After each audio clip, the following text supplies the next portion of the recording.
Você tem um sonho ou quer muito algo na sua vida? Seja um relacionamento amoroso, harmonioso e saudável, seja saúde ou bem-estar, mais prosperidade financeira, mas ainda não aconteceu? Ou não está fluindo como você gostaria?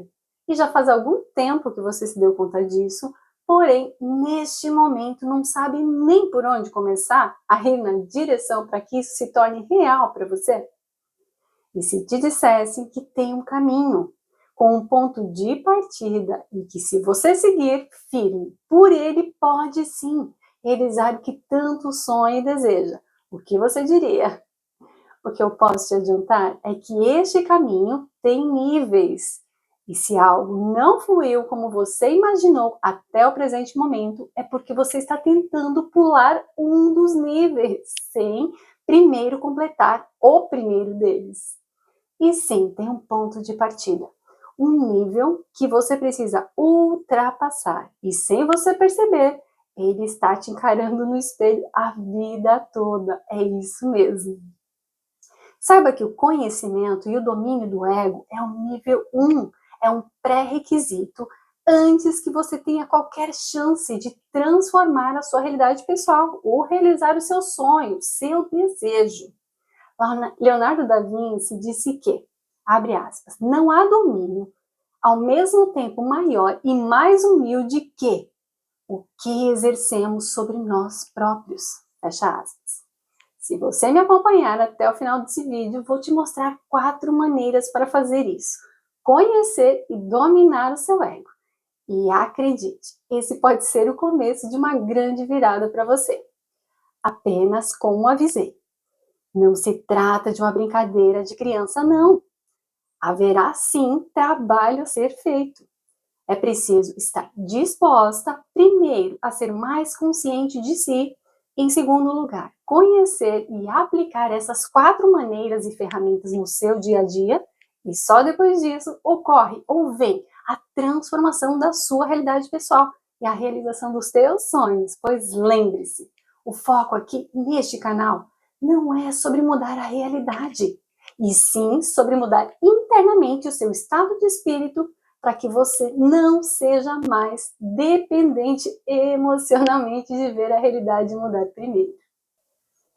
Dito isso, antes mesmo de te realmente mostrar essas 4 maneiras, vamos entender o que é o ego? Você já se fez essa pergunta? O que é o ego exatamente? Em cada cultura ele tem um nome diferente e é descrito de uma forma. Alguns o veem como uma ferramenta a serviço do espírito, essencial para o aprendizado neste plano físico. E outros o veem como um obstáculo no caminho espiritual, por entenderem que ele apenas busca identidade, autopreservação, validação em coisas externas.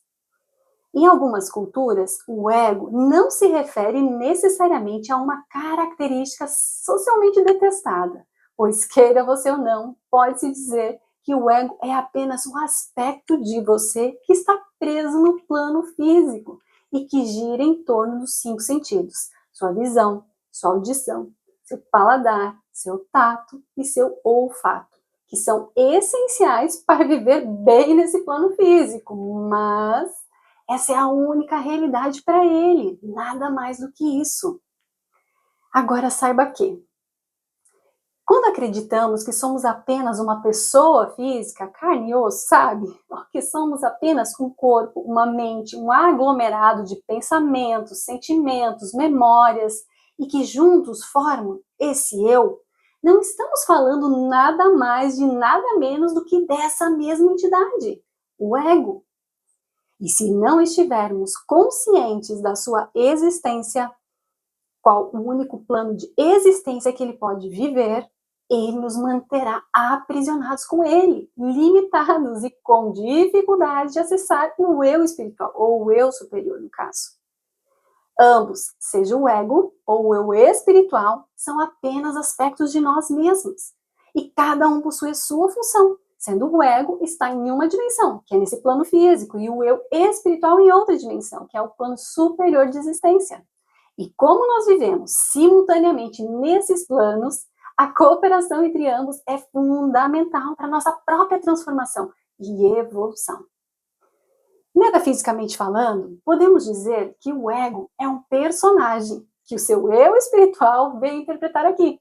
Ou seja, o seu eu espiritual é, ou ao menos deveria ser, na maior parte do tempo, o autor principal, o motorista que está dirigindo o veículo, o instrumento que está a seu dispor, que no caso é o seu corpo. Porém, temos que lembrar que este personagem, ele acabou sendo programado pelas pessoas mais próximas, pelo ambiente que vive, pela sociedade. Foi programado para gostar de certos tipos de música, de certas roupas, comida, hábitos. Tem certas visões sobre o mundo. E aqui está a coisa engraçada sobre o ego.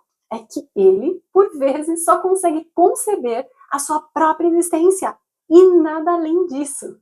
Ou seja, olhando para o personagem, no nosso caso aqui, ele só consegue reconhecer que apenas ele existe, como o autor principal mesmo, sendo o eu sem o eu espiritual, sem a existência de algo muito superior a ele mesmo, entendeu? Para ficar ainda mais claro, gostaria de compartilhar a perspectiva de Carl Jung. Ele descreve o ego como um pequeno eu, que é um núcleo dentro da nossa própria consciência, que está encarregado da sobrevivência. Então, tudo que ousa fazer diferente, que não serve para a sua sobrevivência, ele corta. Ele é necessário sim, ele garante que você vai dar conta das adversidades para sobreviver. Mas ele corta qualquer iniciativa que não sirva a ele. Inclusive, disse que a resistência é um agente a serviço do ego, do pequeno eu. E para Carl Jung, o eu espiritual, o eu superior que eu descrevo aqui, ele chama de self, que é um campo de consciência maior, onde ali você recebe as influências e as inspirações de tudo que é divino, de tudo que é elevado e que inclui o ego, inclusive, mas que é muito, muito maior. Segundo ele, o ego, ele acredita que a morte é real, tempo e espaço são reais, como se tivesse que viver um minuto de cada dia, sabe? Todo indivíduo é diferente e independente um do outro. O impulso predominante é a autopreservação. Para ele, Deus não existe. Ele promove a sobrevivência animal, quer que tudo sempre permaneça igual, da mesma forma, tanto que é contra todos aqueles que conseguirem encontrar a si próprios. Filósofos, verdadeiros profetas e inovadores, o ego os abomina, pois geram a ânsia de liberdade, e ele produz o quê? A resistência. Quer que nada mude, que tudo permaneça da mesma forma. Para Jung, o self acredita que a morte é uma ilusão, o tempo e o espaço são ilusões. Tempo é mais uma questão de consciência do que cronológico mesmo. Acredita que todos os seres são apenas um. O impulso predominante é amor, é a busca pelo todo. Para ele, só existe Deus em tudo e todos. Promove a realização humana, faz algo pelo todo. Está sempre evoluindo com tudo e com todos. É o nosso ser mais profundo, unido a Deus, incapaz de falsidades e condenações. Dizem que a resistência trabalha para o ego e os anjos trabalham para o eu superior, o self. Todo trabalho em nome do ego é medíocre. Em nome do eu superior, do self, é divino, tem inspiração divina. Tanto o ego quanto o self significa eu, dois aspectos de nós mesmos, dois mundos e todos os dois dentro de nós. Mas agora pense comigo, quantos de nós ainda vivem dessa forma, sem conceber a existência do eu espiritual, do self, e sim com uma vida tão somente baseada no ego? Reflita um pouco. Além disso que eu acabei de compartilhar, você pode querer saber mais e perguntar: qual é o real problema na nossa vida, no nosso dia a dia, de nos identificarmos somente com o ego? E ser uma pessoa física e não um ser espiritual experienciando essa vida terrena? Bom, além do que eu já trouxe aqui, o que já nos faz refletir, tem uma frase que eu gosto muito, que frequentemente é atribuída a Carl Jung. Abre aspas. Todo sofrimento se deve ao fato de acreditarmos em algo sobre nós mesmos que não é verdade. Fecha aspas. Essa frase, ela já revela parte do problema, que é acreditar no ego, seja no que for que ele, como um ser limitado, acredita. Apenas nos 5 sentidos, de que somos apenas esse corpo físico, a nossa mente, emoções, etc.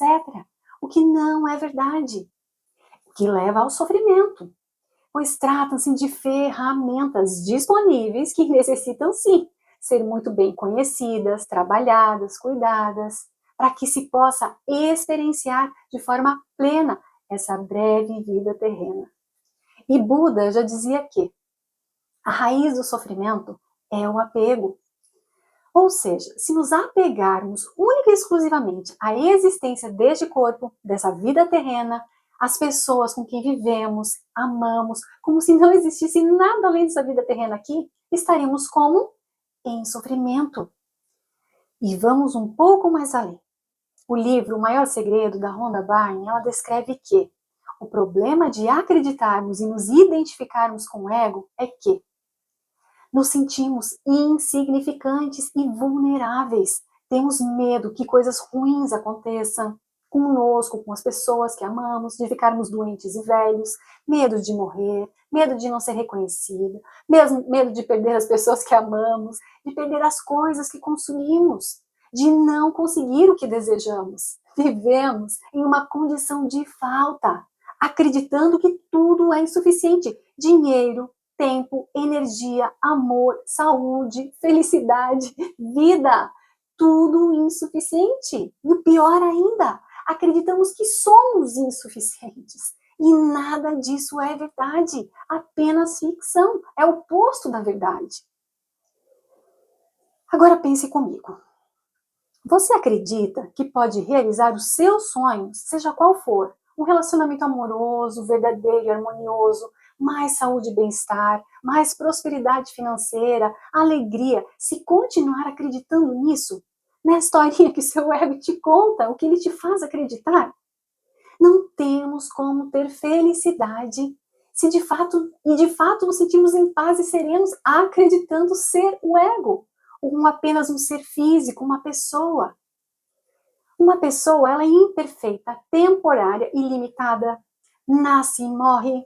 Ela é pessoal e instável, muda de humor, cheia de julgamentos e opiniões, envelhece e adoece, sofre e morre. Quem você é de verdade é perfeita, permanente e ilimitada. Nunca nasceu e nunca vai morrer por se tratar de um ser espiritual. É impessoal e estável. É paz e felicidade constante, tolerante e aberta a tudo. A doença e o envelhecimento nunca poderão afetá-la. Está livre da dor, do sofrimento e existe por toda a eternidade. Ou seja, o ego não é quem você é de verdade. Assim, ele pode estar fazendo tanto barulho que você pode não conseguir ouvir quem realmente é. Permitir que isso continue, segundo a autora Rhonda Byrne, é uma loucura. É uma espécie de cegueira. Se você não dominar ele, ele domina você.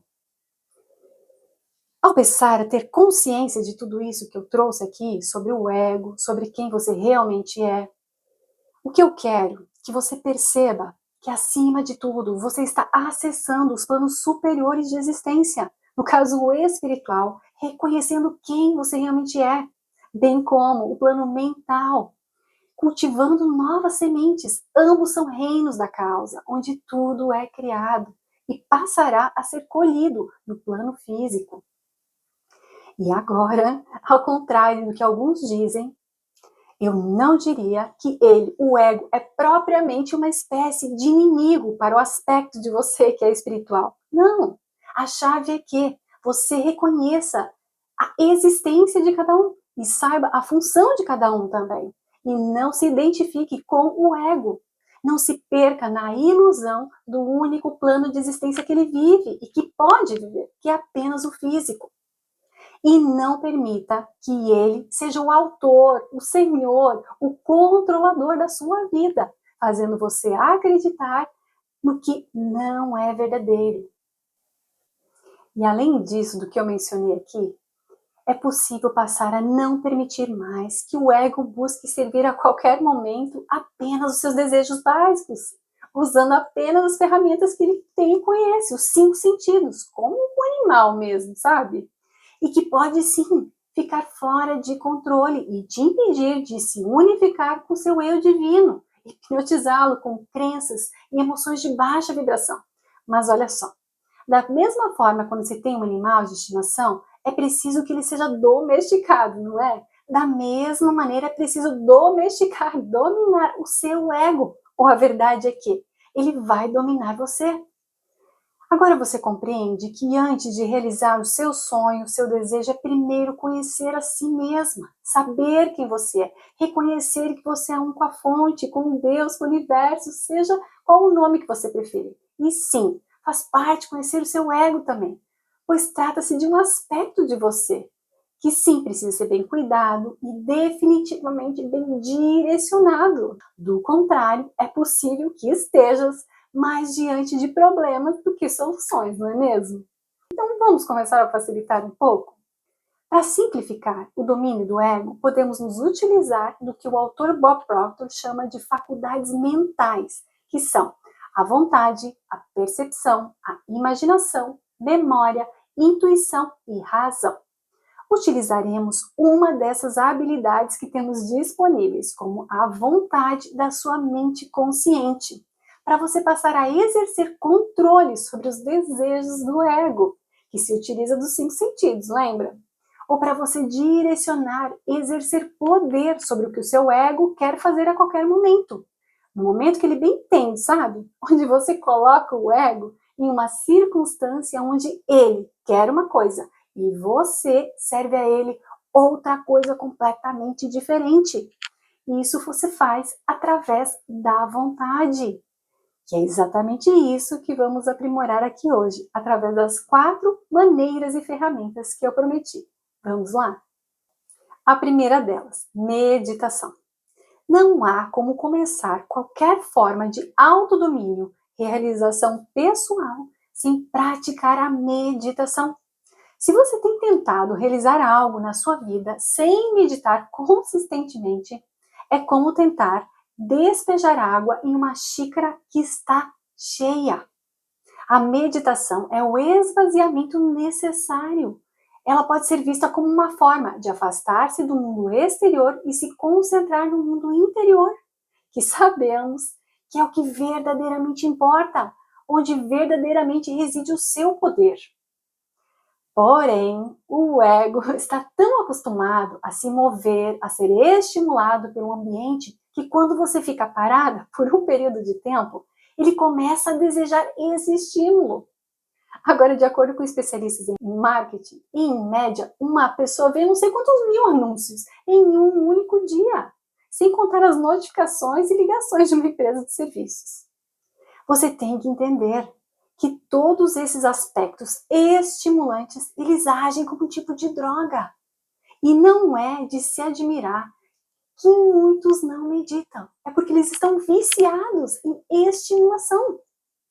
Agora, se você tentar meditar, você saberá que o seu corpo começará a se contorcer, ou você terá o desejo aleatório de se coçar, de se mexer, que é o que o ego quer, se mover, ser estimulado.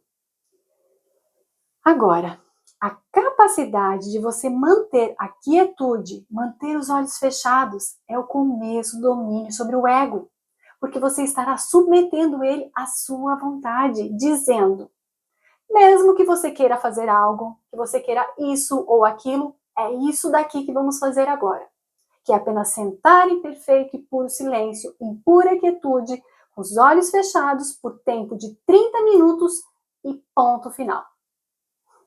E mesmo você dando esse comando, submetendo a sua vontade ao ego, observe que ele se utiliza de todas as maneiras para você se mover, dizendo: apenas abra os olhos, há algo na sua frente.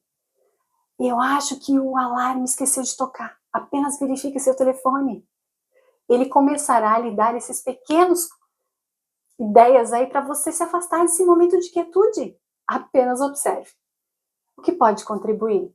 Ao iniciar essa prática é o uso da respiração, que ajuda muito a focar no aqui e agora. E ao começar a praticar a meditação, você pode perceber que os teus pensamentos possivelmente irão se intensificar.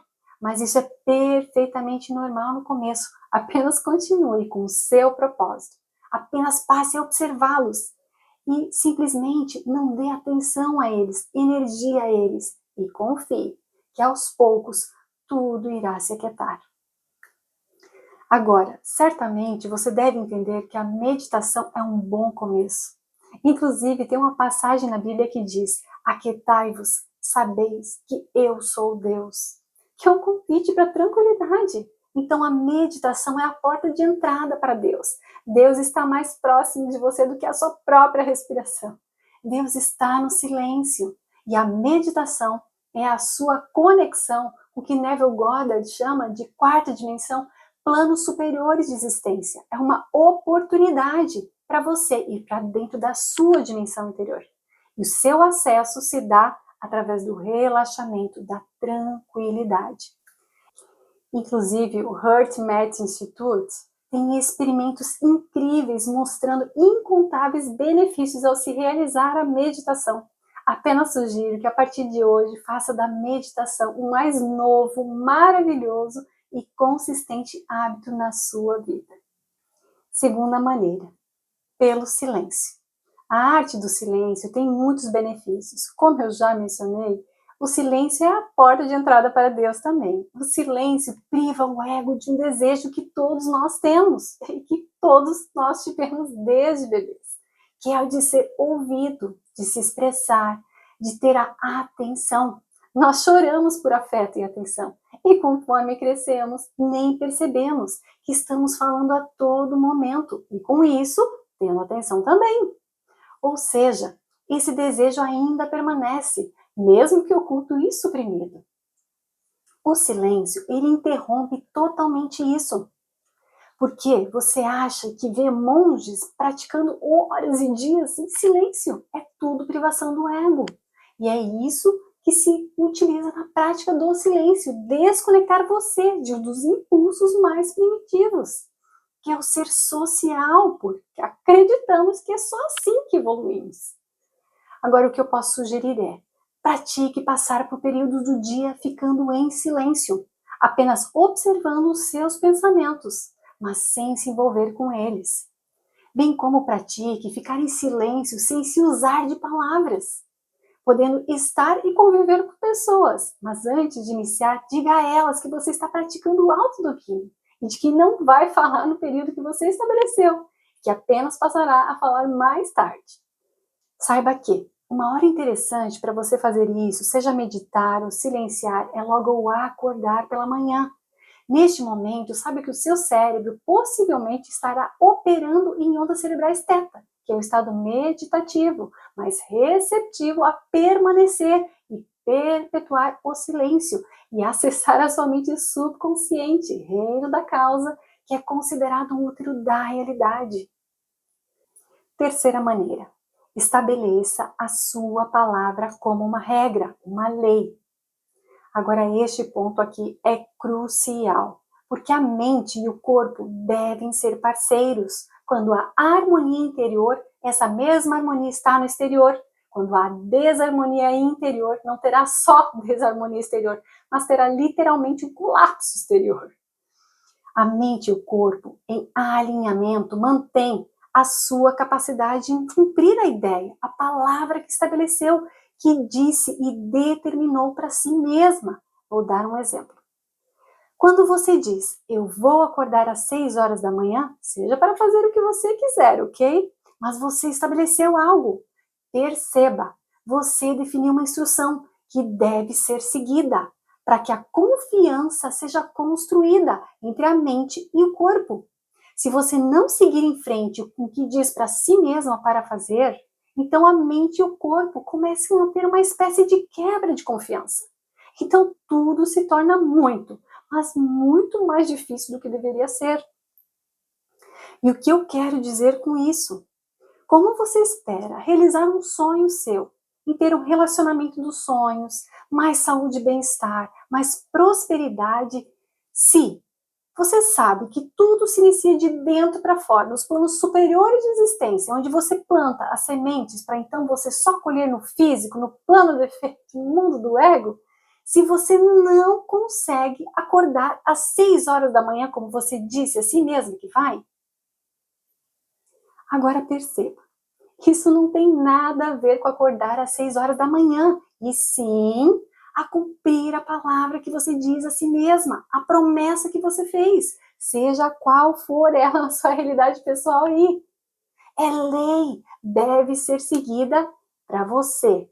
Construa uma confiança, porque a verdade é que quanto mais confiança houver entre a sua mente, plano superior, e o seu corpo, plano inferior, físico, mundo do ego, mais alinhamento você consegue estabelecer sobre a sua realidade pessoal, sobre os seus sonhos também. O externo é apenas um reflexo do interno. Agora vamos para a quarta e última maneira, jejum intermitente. É isso mesmo que eu disse.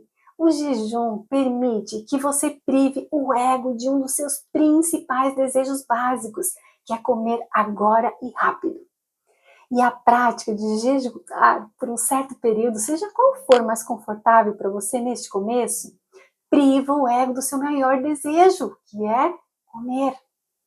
Tem uma frase que diz: o jejum segue o corpo para abrir os olhos para a alma. Inclusive a Bíblia ensina que o jejum e a oração elas fortalecem o espírito, ajudando a controlar o ego. Ao focar, no caso, em Deus, nos planos superiores e não nas próprias vontades dele.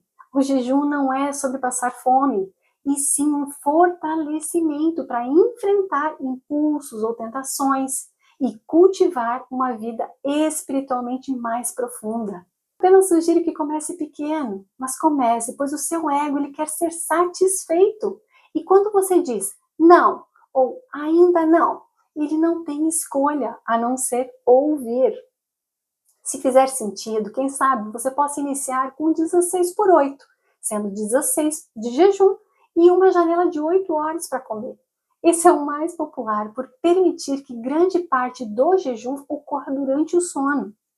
Além desse aspecto que eu trouxe aqui de privar o ego, há também muitos benefícios para o corpo com o jejum intermitente, desde a redução da névoa cerebral, o aumento da sua cognição, a redução da inflamação do corpo, com a ativação da autofagia, que é um processo de autolimpeza celular e infinitos outros, vale a pena pesquisar a respeito. E metafisicamente falando, quando você começa a fazer o que eu mencionei e eu trouxe aqui, você está se afastando do ego, o que permite mais foco e alinhamento de identidade com o seu ser espiritual, com o seu ser superior, ou self. Saiba que isso também torna a programação da sua mente muito mais fácil, porque se você puder dar instruções básicas para o seu corpo, construindo pequenos passos de confiança, a sua própria autoconfiança irá aumentar. E a boa notícia é que, quando você estiver decidida por realizar algo externamente, como seus sonhos, essa base de autoconfiança e convicção interna, que são essenciais para qualquer realização pessoal, estarão solidificadas, o que facilitará e muito a sua vida, acredite. Agora que você está consciente de todos esses conceitos e possui as 4 maneiras ou ferramentas em mãos, então não comece a aplicar amanhã, mas sim comece hoje, porque o tempo é uma ilusão e o único tempo que existe é o agora.